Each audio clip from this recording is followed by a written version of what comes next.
하나님의 은혜가 여러분들 가운데 함께 하시기를 주님의 이름으로 축원합니다.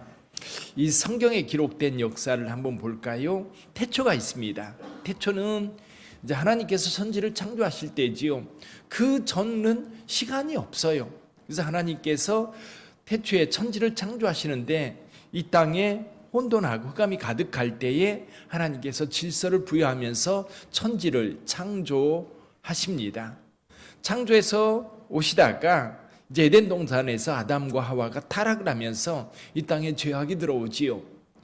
죄악이 들어와서 시간이 흘러가면서 하나님께서 구속의 역사를 세우십니다.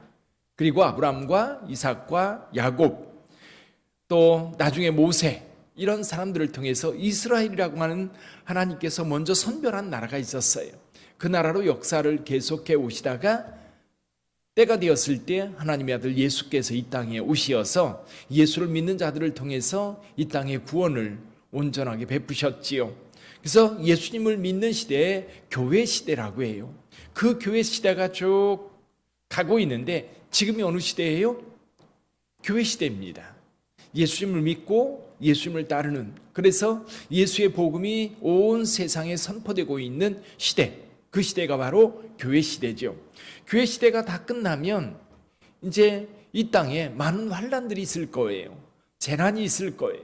그 재난들은 저와 여러분들도 동일하게, 그리스도인들도 예수님을 믿는 자들도 하나님의 자녀들도 동일하게 겪는 재난들이에요.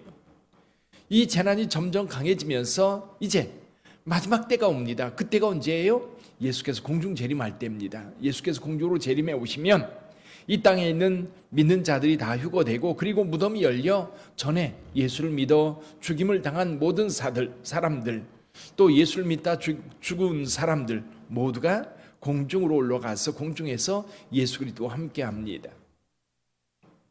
그러면 이 땅에는요, 이 땅에는 하나님을 믿지 않는 자들, 하나님을 대적하고 또 하나님을 모독하는 사람들, 그런 사람들이 이 땅에 가득 차게 되는데, 실은 이제 천상에서 쫓겨난 용이 있어요. 사탄, 마귀라고도 하는 그것이 내려와서 이 땅에 바다에서 올라온 짐승, 땅에서 나오는 짐승, 그들은 누구예요? 정치 지도자들, 그리고 거짓 선지자들, 그들이 연합해서 이 땅에 이제 나름대로 왕노릇하고 나름대로 통치를 하면서 백성들에게 또 모든 사람들에게 고통과 어려움을 주죠.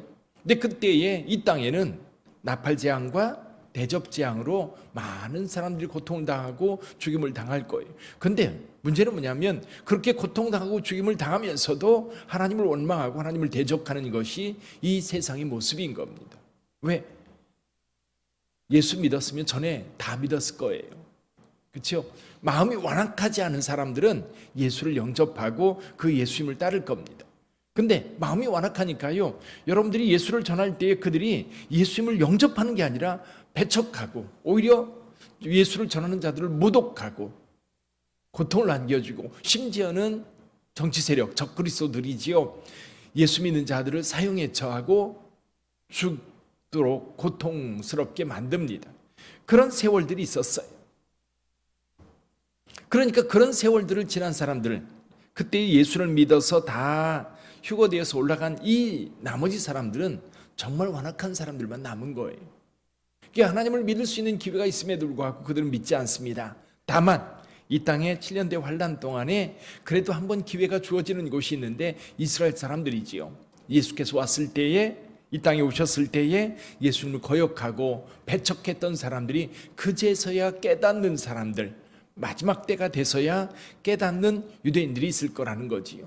근데 저는 그 유대인들이 구원받는 한 여자로, 그리고 하나님께서 광야의 한 처소를 예비해서 그들을 보호하는 그 장면을 보면서 그 메시지도요, 오늘 저와 여러분들에게 주신 메시지입니다.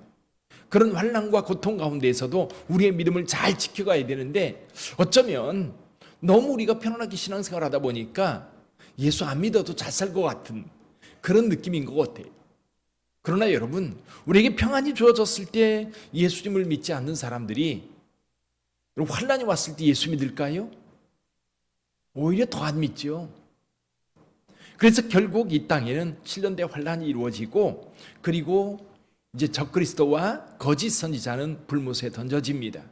그리고 예수 그리스도께서 강림하셔서 이 땅에 이제 하나님의 나라 천년왕국이 이루어지게 되는데, 천년왕국은 마귀 사탄이 이제 붙잡혀서 무저갱에 완전히 감금이 되면서 이 땅에 천년왕국이 이루어집니다.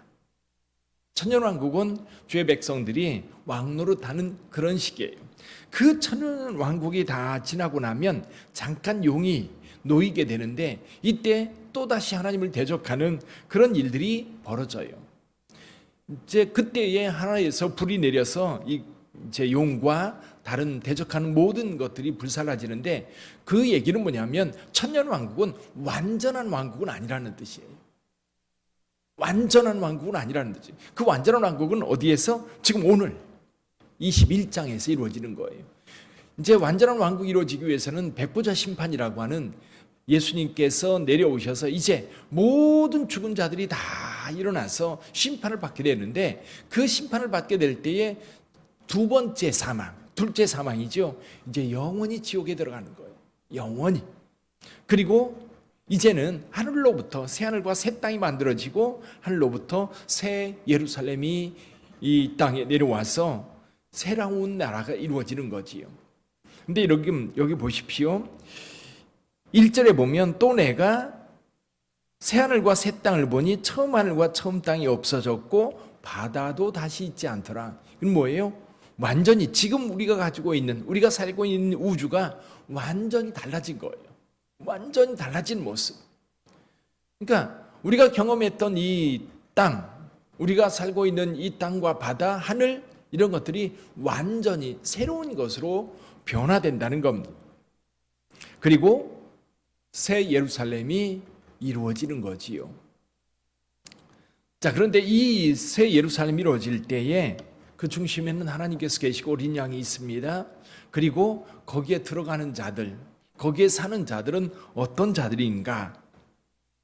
3절을 좀 한번 읽어볼까요? 3절.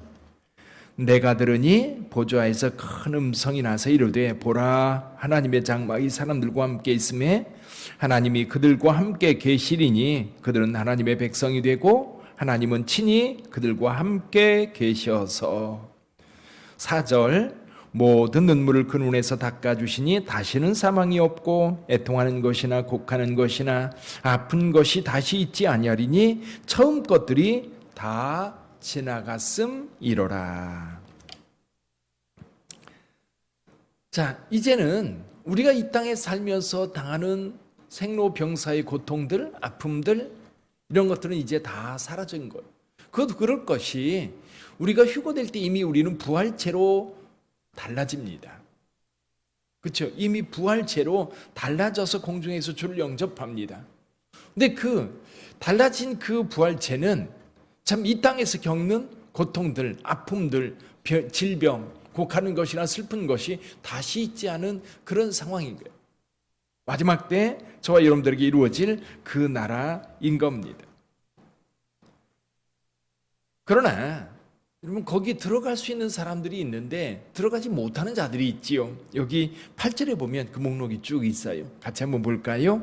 그러나 두려워하는 자들과 믿지 아니하는 자들과 흉악한 자들과 살인자들과 음행하는 자들과 점술가들과 우상 숭배자들과 거짓말하는 모든 자들은 불과 유황으로 타는 못에 던져지리니 이것이 둘째 사망이라. 이 말씀을 굳이 여기에 쓰는 이유는 뭘까요? 오늘 우리를 위한 말씀이지요. 이런 사람들은 그 천국의 그 황홀한 모습을 누리지 못한다는 겁니다. 그러니까 오늘날 저와 여러분들이 예수님을 믿는 믿음만이 아니라 예수님을 믿는 믿음을 가지고 있으면 예수님의 말씀을 지켜갑니다. 그럼 여기 나오는 이 흉악한 자들, 두려워하는 자들, 믿음 없는 자들, 그런 모습이 아니라 진짜 하나님께 주시는 그 기쁨으로 살아가는 자들인 거예요. 그것이 어디에서도, 저 천국에서도 계속해서 우리가 누리게 될 거예요.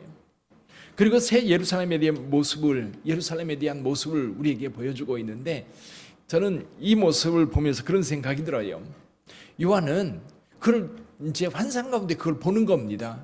근데 너무 화려하고 너무 아름다운데 이렇게 표현할 방법이 뭘까? 어떻게 하면 이거를 사람들에게 설명해 줄 수 있을까? 그 생각이 드는 거예요. 아마 여러분들도 그런 경우가 있을 거예요. 설명하지 못하는 어떤 것, 우리가 이해하기에는 너무너무 부족한 거예요. 우리가 생각하고 있는 것, 경험하고 있는 거는 너무 한계가 있어서 정말 이것을 어떻게 표현할 수 있을까?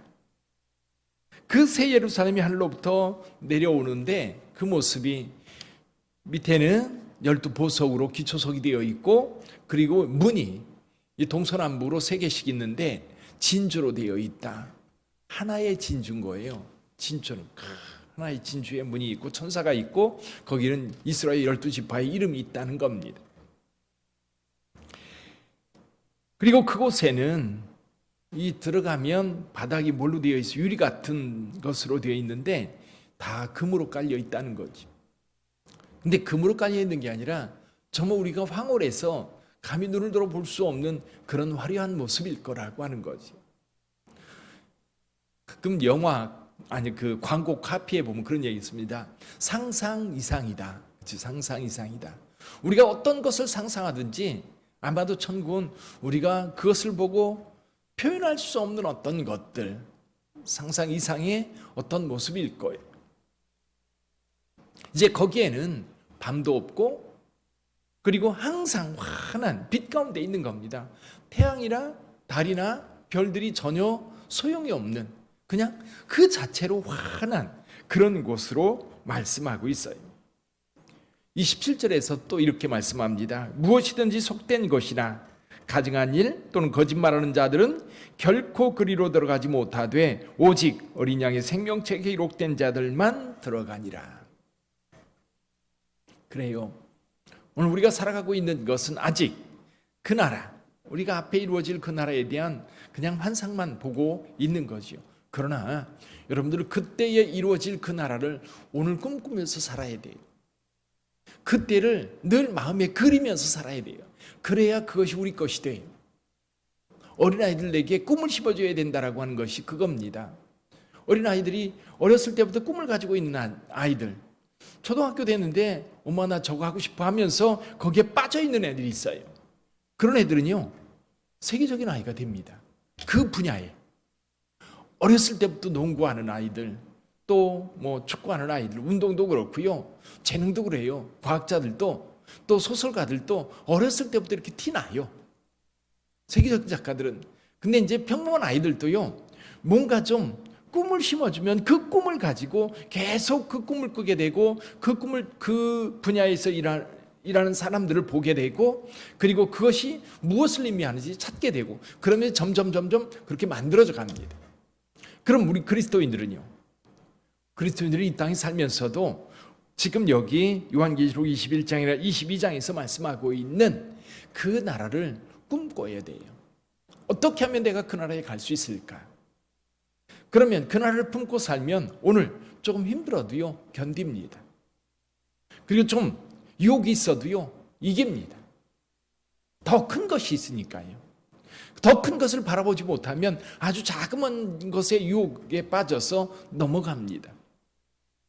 돈의 유혹이라든지 아니면 세상의 어떤 것들, 사탄이 미끼를 던져놓는 그것을 덥석덥석 물고 사탄에게 끌려가게 되는 거예요. 그러나 여러분, 오늘 하루를 살아갈 때에도 저와 여러분들에게는 영원한 나라가 있다는 것을 분명하게 확신하고 거기에 맞는 삶을 살아가는 저와 여러분들이 되기를 주님의 이름으로 축원합니다. 기도하겠습니다.